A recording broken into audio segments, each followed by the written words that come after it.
અમદાવાદમાં ગુજરાત યુનિવર્સિટીના કેમ્પસમાં સફાઈ અભિયાન વખતે દારૂબંધીની પોલ છતી થઈ છે। આરોગ્ય પ્રધાન ઋષિકેશ પટેલ કેમ્પસમાં સફાઈ અભિયાન અંતર્ગત સાફ સફાઈ કરતા હતા ત્યારે દારૂની ખાલી બોટલ મળી આવી હતી। દારૂબંધીવાળા રાજ્યમાં શૈક્ષણિક સંસ્થામાં દારૂની બોટલ મળી આવે ત્યારે સ્થિતિ અસહજ બને। ઋષિકેશ પટેલ પણ સફાઈ વખતે બોટલ જોઈને અસહજ થયા હતા। હવે યુનિવર્સિટીમાં જ દારૂની બોટલ મળતા અનેક સવાલો ઊભા થઈ રહ્યા છે। દારૂની ખાલી બોટલ યુનિવર્સિટીમાં ક્યાંથી આવી? શું યુનિવર્સિટીમાં દારૂની મહેફિલ થાય છે? શું યુનિવર્સિટીમાં બેરોકટોક મહેફિલ થાય છે? તેવા અનેક સવાલો અહીંયા ઊભા થાય છે।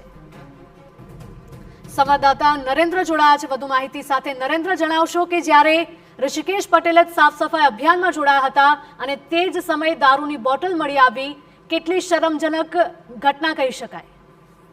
ગુજરાત યુનિવર્સિટીમાં અત્યારે હાલ સ્વચ્છતા સપ્તાહ ચાલી રહ્યું છે અને એમાં ઋષિકેશ પટેલ રાજ્ય સરકારના મંત્રી છે તે ઉપસ્થિત હતા અને તેઓ જ્યારે સફાઈ કરી રહ્યા હતા ત્યારે એક પ્રકારે જાણે કે સચકા સામનાની સ્થિતિ એમની સાથે બની હોય એ પ્રકારની ઘટના સામે આવી હતી। તેઓ જ્યારે સફાઈ કરી રહ્યા હતા ત્યારે એમને જ એ જે દારૂની ખાલી બોટલ છે એ મળી આવી હતી। એમને પોતાના હાથથી ઉચકી હતી અને ત્યારબાદ અસહજતા સાથે એમને કુલપતિને એ દારૂની બોટલ આપી હતી। કુલપતિ દ્વારા એ દારૂની બોટલને સંતાડવા માટેનો પણ પ્રયત્ન કરવામાં આવ્યો હતો અને કચરાપેટીમાં પણ એમના દ્વારા ફેંકી હતી, પરંતુ એની સાથે અનેક પ્રકારના પ્રશ્નો અહીંયા થતા જોવા મળી રહ્યા છે, કારણ કે રાજ્યમાં દારૂબંધી છે। આમ છતાં પણ અનેકવાર એ આક્ષેપો થતા હોય છે કે દારૂની હોમ ડિલિવરી થાય છે, પરંતુ સૌથી મહત્વની વાત એ છે કે આ શિક્ષાનું ધામ છે અને શિક્ષાના ધામમાં જ્યારે દારૂ મળે છે ત્યારે એ ખૂબ ગંભીર બાબત હોય છે। રાજ્યના અલગ અલગ વિસ્તારોમાંથી વિદ્યાર્થીઓ અહીંયા અભ્યાસાર્થે પહોંચતા હોય છે અને